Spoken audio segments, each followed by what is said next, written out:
this lesson, I'm going to talk first about how to actually apply the equilibrium constant in order to further study chemical reactions. And specifically, we can use the equilibrium constant in order to predict the direction that the reaction is going to go if it's not already at equilibrium.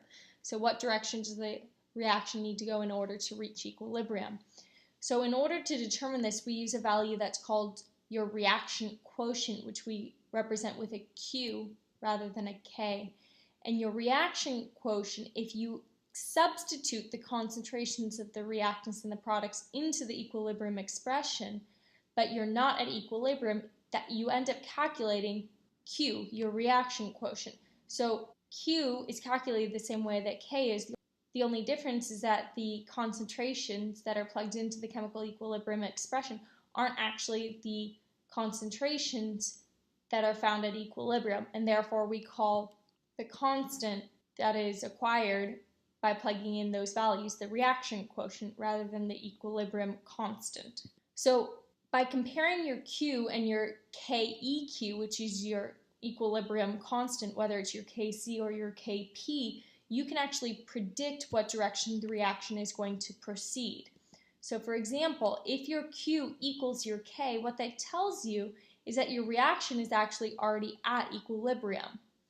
If instead, however, your Q is larger than K, let's actually think about what this means. If your Q is larger than your K, that means that you have more products than what is found at equilibrium.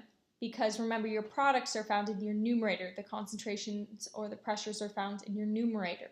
So your Q, therefore, demonstrates that in order to reach equilibrium, the reaction must proceed to the left, getting rid of product, making more reactant in order to equal your K. So it's going to proceed to the left to make more reactant.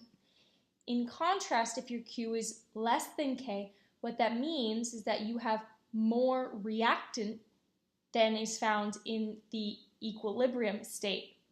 Therefore, the reaction has to proceed to the right in order to produce more product, therefore making your Q large enough so that it can equal your K. So if we look at an example right here, it gives me the concentrations for my reactants and products, but what I'm trying to decide is, one, am I at equilibrium?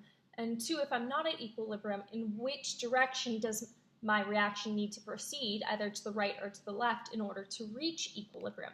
So right now, what I'm going to be solving for is not my K, but my Q, my reaction quotient, because I'm not at equilibrium. Or I might be, let's see, because if Q equals K, I am at equilibrium. So I'm going to put the concentration of HI squared on top and divide that by the concentration of H2 times the concentration of I2, just like with your equilibrium expression. Now, I'm going to plug in my concentration for HI, which is 1 times 10 to the negative second, and I'm going to square that value. And then I'm going to divide that by 5 times 10 to the negative third times 3 times 10 to the negative second. And so when I actually do that, what I get from my reaction quotient is 0.7.